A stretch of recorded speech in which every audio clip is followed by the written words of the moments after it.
Assalamualaikum warahmatullahi wabarakatuh. Perkenalkan, nama saya Irma Tipratiwi, NIM belakang 189, Rombel Akuntansi B, Universitas Negeri Semarang. Kali ini saya akan membahas tentang proyek 1, yaitu keahlian teknologi sehari-hari. Yang pertama ada sistem operasi. Program ini menjalankan peralatan seperti hard drive dan mouse.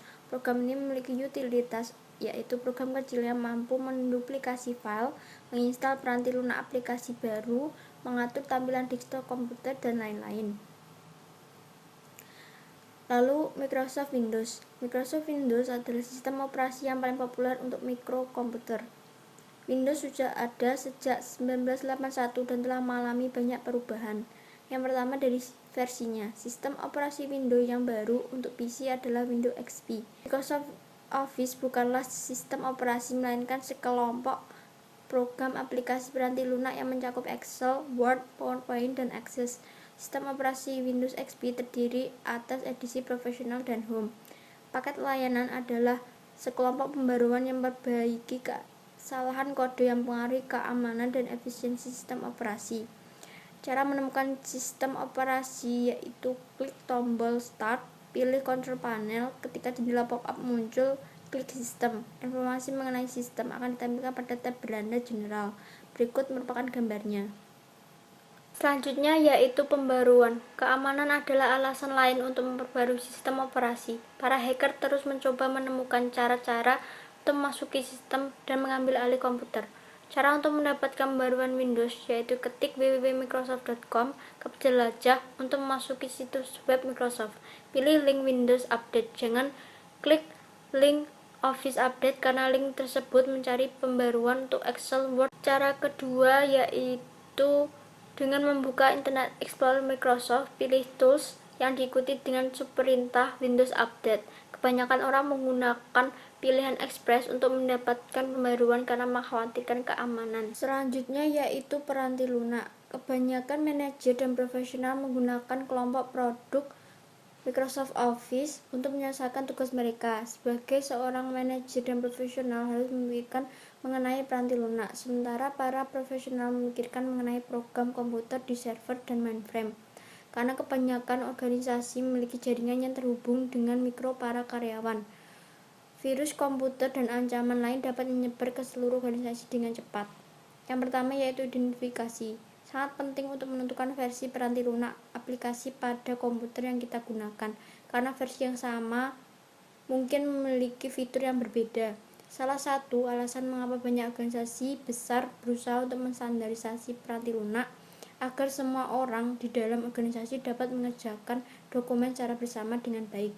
Lalu ada pembaruan. Sama seperti sistem aplikasi juga perlu untuk diperbarui. Caranya kunjungi web Microsoft lalu pilih Office Update. Cara kedua, jika sedang membuka folder Word, Excel, klik Help, diikuti subperintah Check for Update. Kebanyakan pembaruan akan meningkatkan efisiensi operasional aplikasi tersebut.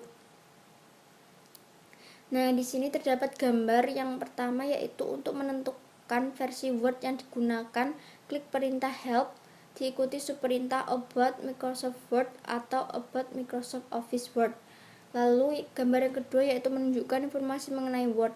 Menggunakan perintah File, lalu klik Property, akan menghasilkan informasi mengenai orang yang membuat dokumen serta fakta penting mengenai kapan dokumen tersebut dibuat dan dimodifikasi. Selanjutnya yaitu melacak perubahan. Perintah Tools lalu Track Change akan menghidupkan fitur ini dan menonaktifkan fitur ini juga. Perubahan akan dicatat dalam bentuk catatan kecil di sebelah teks Word.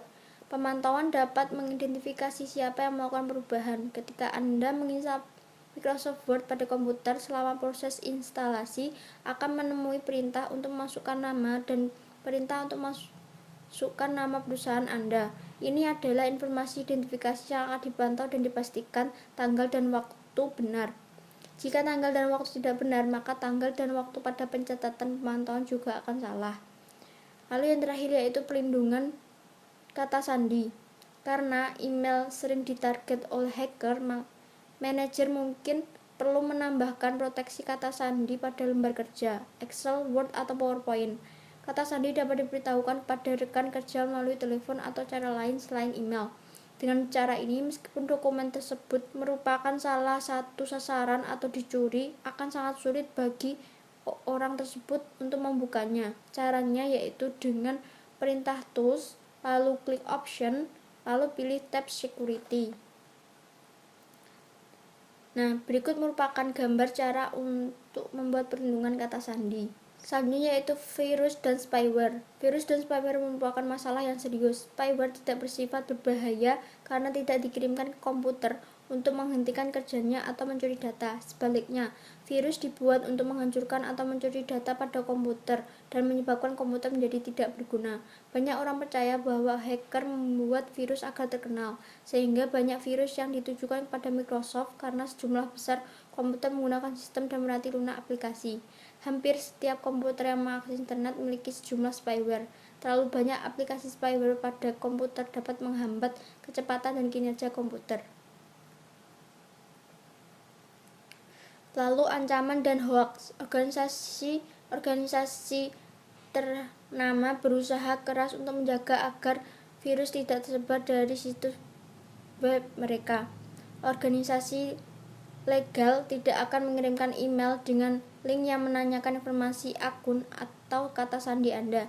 Istilah phishing digunakan untuk menggambarkan email yang meminta informasi sensitif dengan cara menyamar sebagai permintaan yang sah dari suatu organisasi. Selanjutnya yaitu proteksi. Proteksi dapat dibedakan menjadi dua, yaitu proteksi komersial dan juga proteksi gratis.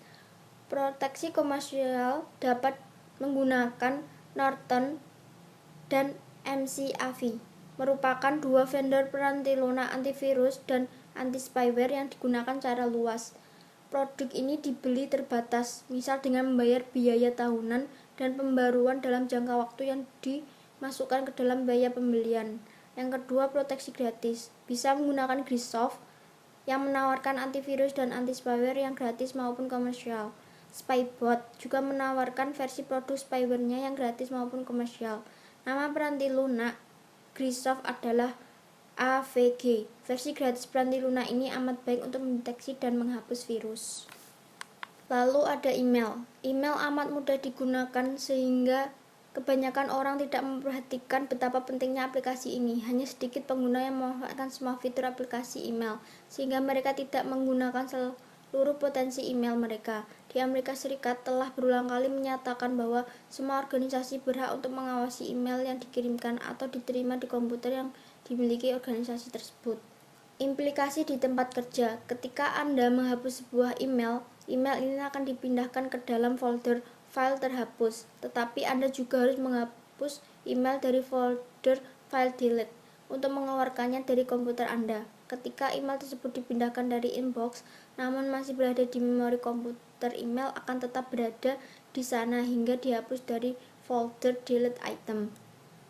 Lalu etikat email di tempat kerja. Hati-hatilah dalam menggunakan fitur email reply all. Anda dapat melihat nama pengirim email dari kotak from dan nama penerima di kotak to, tapi Anda tidak mungkin mengetahui siapa yang akan menerima salinan tersembunyi dari email tersebut. Kebanyakan aplikasi email memungkinkan pengirim untuk mengirimkan pesan ke alamat yang tidak akan ditampilkan baik di kotak to maupun from. Ketika kita memilih reply, hanya si pengirim yang akan menerima pesan tersebut. Namun dengan memilih reply all, si pengirim, semua penerima, bahkan para penerima salinan tembusan akan menerima pesan tersebut. Jangan mengirimkan email terlalu panjang. Jika Anda memiliki email yang panjang, buatlah dokumen dan lampirkan dokumen tersebut dengan email. Email adalah pernyataan tertulis yang dapat bertahan untuk waktu yang lama dan dapat dikirimkan ke banyak orang yang tidak ingin mengetahui pendapat Anda. Selanjutnya yaitu akun email pribadi. Email pribadi sebaiknya dikirimkan melalui komputer yang Anda beli menggunakan peranti lunak dan jaringan komputer yang Anda bayar. Kebanyakan orang menggunakan komputer untuk kepentingan pribadi, seperti kesempatan menggunakan telepon kantor untuk beberapa kepentingan pribadi, tapi harus dipahami bahwa organisasi tersebut memiliki hak untuk mengawasi bagaimana sumber daya digunakan. Sekian penjelasan dari saya tentang proyek 1 ini. Apabila ada kesalahan saya mohon maaf. Semoga materi yang saya sampaikan dapat bermanfaat bagi kita semua. Wassalamualaikum warahmatullahi wabarakatuh.